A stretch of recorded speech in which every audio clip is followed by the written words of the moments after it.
UP सरकार के गठन को लेकर दिल्ली में बड़ी बैठक चल रही है और करीब 1.5 घंटे हो गए हैं। यह बैठक लगातार जारी है। भाजपा मुख्यालय पर बैठक हो रही है और शपथ ग्रहण की तारीख, मंत्रिमंडल पर चर्चा जारी है। कई महत्वपूर्ण मसले हैं जिन पर यह बैठक हो रही है और योगी मंत्रिमंडल पर आखिरी मुहर भी लग सकती है। तो यूपी सरकार के गठन को लेकर दिल्ली में बड़ी बैठक जारी है। करीब 1.5 घंटे हो गए हैं। यह बैठक लगातार चल रही है। भाजपा मुख्यालय पर बैठक हो रही है और शपथ ग्रहण की तारीख, मंत्रिमंडल पर चर्चा, योगी मंत्रिमंडल पर आखिरी मुहर भी लग सकती है। तो काफी महत्वपूर्ण यह बैठक है और लगभग बीते 1.5 घंटे से जारी है। और अविनाश हमारे साथ जुड़ गए। अविनाश, ये बैठक लगभग 1.5 घंटे से चल रही है। क्या क्या महत्वपूर्ण चीजें सामने आ सकती हैं बैठक के बाद?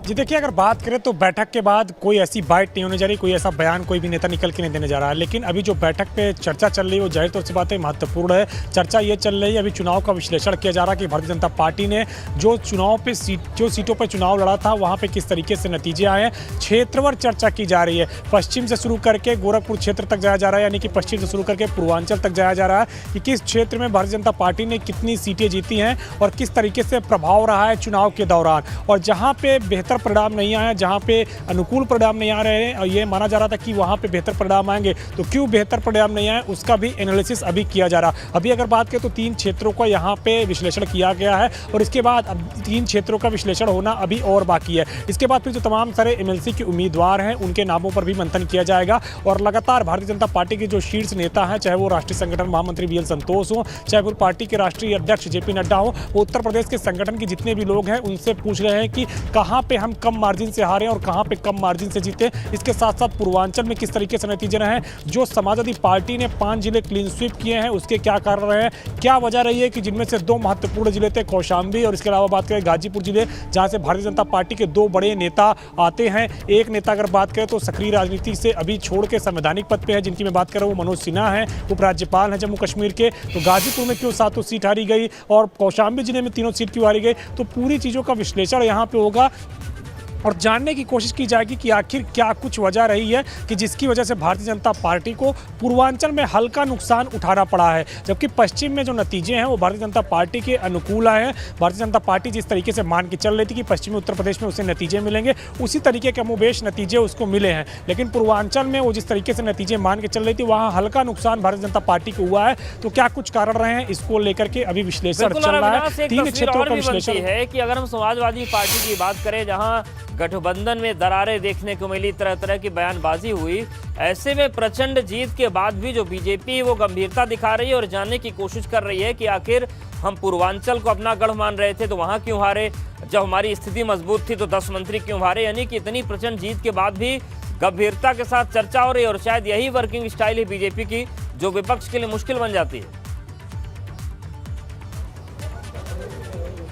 जी बिल्कुल, जाहिर तौर से बात है कि भारतीय जनता पार्टी जब भी चुनाव हारती है, जीतती है तो उसका विश्लेषण करती है और वो भविष्य के लिए वर्तमान से ही नींव बिछाने का काम शुरू कर देती है। क्योंकि अगर बात करें तो आगे 2024 है, लक्ष्य 2024 है, क्योंकि जब 5 राज्यों में से 4 राज्यों में महाविजय हुई भारतीय जनता पार्टी की, तो प्रधानमंत्री नरेंद्र मोदी ने कहा था कि 2022-2024 तय करेगा और आज के नतीजे तय कर दिए हैं, यानी कि 2024 भारतीय जनता पार्टी के लिए तय कर दिया। लेकिन उसके पहले भारतीय जनता पार्टी कहीं पर भी ढील नहीं देना चाहती है और पूरी तरीके से समीकरण को साधते हुए ही आगे चलना चाहती है। तो कहां पे कमजोरी रही है, कहां पे नुकसान हुआ है, उसकी कहीं ना कहीं भरपाई की जाए, उसको कहीं ना कहीं वहां पे दुरुस्त किया जाए मामला, जिससे कि 2024 की जो राह है उसे आसान किया जाए। और 2024 की राह ही अब बनना शुरू हो गई है उत्तर प्रदेश के अंदर अगर बात करें, क्योंकि अगला बड़ा चुनाव उत्तर प्रदेश के लिए 2024 ही है और 2024 का जो चुनाव है दिल्ली के लिए होगा, यानी कि दिल्ली में केंद्र की सरकार के लिए होगा। और अक्सर ये कहा जाता है कि दिल्ली का रास्ता है वो लखनऊ से होकर गुजरता है, तो लखनऊ को अब ये रास्ता तैयार करना है 2024 के लिए दिल्ली का।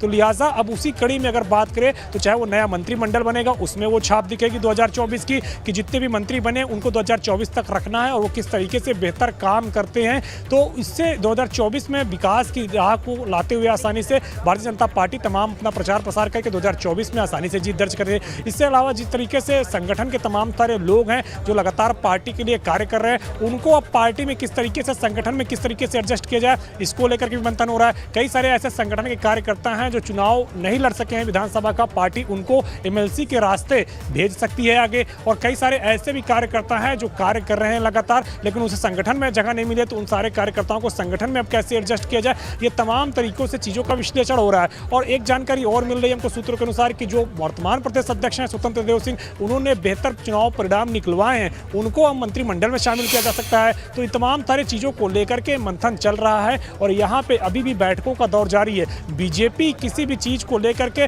बाकायदा सूक्ष्म से लेकर के छोटी से छोटी चीज़ों को लेकर के मंथन करती है और वही मंथन अभी भारतीय जनता पार्टी के कार्यालय में चल रहा है। इसके बाद अगर बात करें तो सीटों के विश्लेषण करने के बाद एमएलसी के जो उम्मीदवार है उनके नामों पर मंथन होगा कि किसको एमएलसी का उम्मीदवार बनाया जाए, जिससे कि एमएलसी की भी ज़्यादा से ज़्यादा सीटें जीत जा सके। विधान परिषद में भारतीय जनता पार्टी का प्रचंड बहुमत रहे और प्रचंड तरीके से वहाँ पर भी मौजूदगी रहे, तो किनको उम्मीदवार बनाया जाए।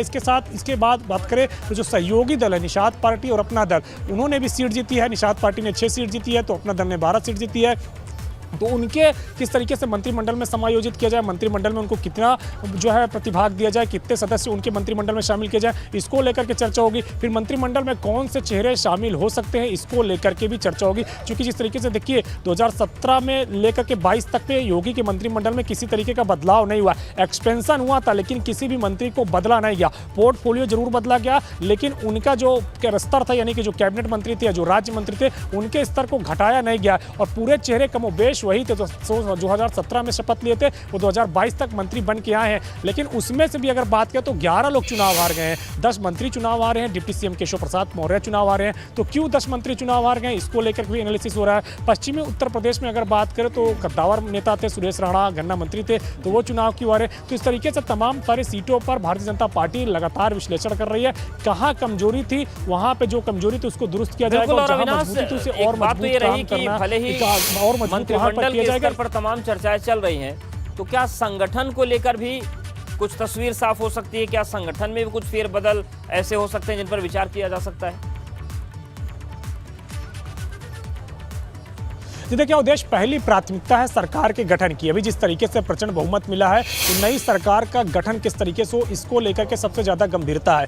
नई सरकार के गठन के समय संगठन से कितने लोगों को अब सरकार में लाया जाए, इस बात को लेकर के प्राथमिकता है। तो इसीलिए लगातार मंथन चल रहा है और अभी जो प्राथमिकता है वो नई सरकार के गठन को लेकर के है कि नया मंत्रिमंडल कैसा हो, नए लोग कैसे हो और मंत्रिमंडल में चेहरे किस तरीके से हो, युवाओं की कितनी प्रतिभागिता हो, महिलाओं की कितनी प्रतिभागिता हो और इसके साथ साथ अगर बात करें तो जो वरिष्ठ कार्यकर्ता है उनकी कितनी प्रतिभागिता हो। तो इन तमाम सारी चीज़ों को लेकर के अभी यहाँ पे बैठक चल रही है। जाहिर तौर से बात है कि संगठन की बैठक सरकार के निर्माण के बाद होगी। जब सरकार बन जाएगी, शपथ ग्रहण हो जाएगा और सरकार के जो कार्य योजना है उसकी तैयारी हो जाएगी, उसके बाद फिर संगठन के स्तर पे फिर से दोबारा बैठक होगी, फिर जहाँ पे नए प्रदेश अध्यक्ष की बात हो सकती है, नए तमाम सारे जो संगठन के लोग हैं उनकी बात हो सकती है, क्योंकि ऐसे बहुत सारे कार्यकर्ता हैं जो लगातार पिछले कई वर्षों से मेहनत कर रहे हैं, उन्हें स्थान नहीं मिला तो उनको स्थान दिया जा सकता है, तब उसकी बात होगी। लेकिन पहली प्राथमिकता है सरकार के गठन की और इसीलिए सरकार के गठन के लिए ही तमाम सारे राज्यों के जो जहां पर भारतीय जनता पार्टी जीती है उसकी बैठक ली जा रही है। उत्तराखंड की कल की गई, मणिपुर की गई, गोवा की गई और आज उत्तर प्रदेश की बारी है।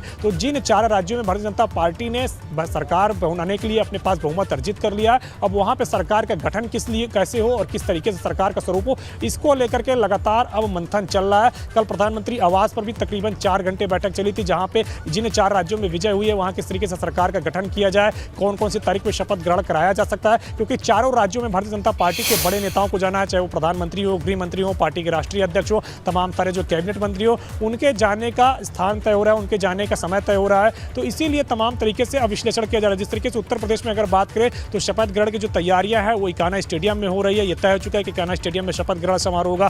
तारीख 23 से 25 मार्च के बीच में बताई जा रही है। गृह मंत्री अमित शाह जो कि पर्यवेक्षक बनाए गए हैं, उनके भी 20 या 21 के तारीख को लखनऊ पहुंचने की सूचना आ रही है। तो ये तमाम सारी प्रक्रियाएं अब चल रही है और किस तरीके से अब सरकार का गठन किया जाए, किस तरीके से मंत्रिमंडल का स्वरूप हो, इसीलिए ये काफी अहम बैठक चल रही है। और ये अंतिम बैठक नहीं है, अभी शपथ ग्रहण से पहले भी एक अंतिम बैठक होगी। वो लखनऊ भी हो सकती है, दिल्ली भी हो सकती है, जहां गृह मंत्री अमित शाह मौजूद रहेंगे और तमाम तरीके से फिर जो अंतिम मुहर लगाने का काम है मंत्रिमंडल के नाम पर हो, चाहे वो शपथ ग्रहण के तमाम सारे जो कार्यक्रम है उसको लेकर के हो, चाहे फिर सरकार की कार्य योजना को लेकर के हो, तो उसमें फिर अंतिम मुहर लगाने का काम किया जाएगा। तो ये सारी बैठकें अभी चल रही हैं और ये बैठकों की शुरुआत अगर कहें भारतीय जनता पार्टी क्योंकि भारतीय जनता पार्टी जिस तरीके से कार्डर बेस्ड पार्टी है और कोई भी जब निर्णय होता है तो सामूहिक तौर पे होता है, एकल व्यक्ति यहाँ पे कोई भी निर्णय नहीं लेता है। वर्तमान में प्रधानमंत्री नरेंद्र मोदी सबसे ताकतवर शख्सियत हैं, बीजेपी के सबसे शीर्ष नेता हैं, लेकिन वो भी कोई निर्णय अकेले नहीं करते हैं, वो भी सामूहिक तौर पर पार्टी के तमाम सारे लोगों के साथ बैठ के निर्णय करते हैं। मंत्रिमंडल का काम होता है तो मंत्रियों के साथ बैठ के निर्णय करते हैं।